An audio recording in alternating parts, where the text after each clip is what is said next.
नमस्कार। आज दिन भर की बड़ी खबरों में आपका स्वागत है। मैं हूं सुमन। आज के इस बुलेटिन में हम बात करेंगे देश दुनिया की तमाम टॉप ट्रेंडिंग हेडलाइंस की। अग्निवीर स्कीम सेना के खिलाफ सत्ता में आए तो इसे फाड़कर डस्टबिन में फेंक देंगे। दिल्ली में जनसभा के दौरान एक बार फिर बोले राहुल गांधी। साथ ही इस दौरान कांग्रेस नेता ने कहा कि भाजपा कहती है कि वह संविधान बदल देगी, लेकिन बीजेपी के सामने करोड़ों देशवासियों के साथ कांग्रेस पार्टी खड़ी है।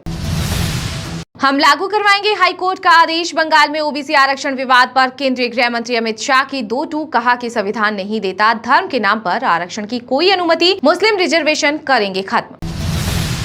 अगर बीजेपी सत्ता में लौटी तो ममता बनर्जी, राहुल गांधी और एमके स्टालिन सभी जेल में होंगे और देश में फिर से चुनाव नहीं होंगे। दिल्ली के सीएम अरविंद केजरीवाल का बड़ा बयान। साथ ही कहा कि अगर इंडिया गठबंधन सरकार बनाता है तो पहले 100 दिनों में सभी चुनावी बॉन्ड चंदे की जांच की जाएगी। भ्रष्टाचारियों की संपत्ति का करूंगा एक्सरे। पीएम मोदी बोले कि शराब घोटाले और नेशनल हेराल्ड घोटाले की पाई वसूली जाएगी। जिसने लूटा है उसे लौटाना ही पड़ेगा। सोने चांदी की कीमतों में आई बड़ी गिरावट। IBGA के अनुसार 10 ग्राम 24 कैरेट सोना 1289 रुपए सस्ता होकर 72,791 रुपए पर आ गया। वहीं चांदी की बात करें तो 1 किलो चांदी 3,476 रुपए सस्ती होकर 89,410 रुपए प्रति किलोग्राम बिक रही है।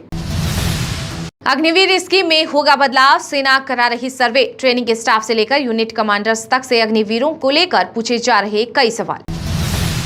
राजस्थान के 10 शहरों में 45 डिग्री के पार पहुंचा पारा। बाड़मेर रहा सबसे गर्म। वहीं यूपी, पंजाब समेत कई राज्यों में हीट वेव का रेड अलर्ट। स्वास्थ्य मंत्रालय ने भीषण गर्मी से बचाव के लिए जारी की एडवाइजरी। IMD ने कहा कि जरूरी होने पर ही घर से बाहर निकले। चुनाव आयोग तटस्थ नहीं। ED, IT और CBI जैसी एजेंसियां कर रही बीजेपी के लिए काम। कांग्रेस महासचिव KC वेणुगोपाल बोले कि हमारा मकसद इसी तानाशाही और लोकतांत्रिक विरोधी मोदी सरकार को केंद्र से हटाना है। देश के लोकतंत्र के लिए इसकी बहुत जरूरत है। 4 जून के नतीजों पर बीजेपी और शेयर बाजार दोनों मनाएंगे जश्न। बनेगा नया रिकॉर्ड। पीएम मोदी बोले कि मैं विश्वास के साथ कह सकता हूं कि 4 जून को जैसे ही बीजेपी रिकॉर्ड संख्या में पहुंचेगी, शेयर बाजार में भी नई रिकॉर्ड ऊंचाई पर पहुंच जाएगा।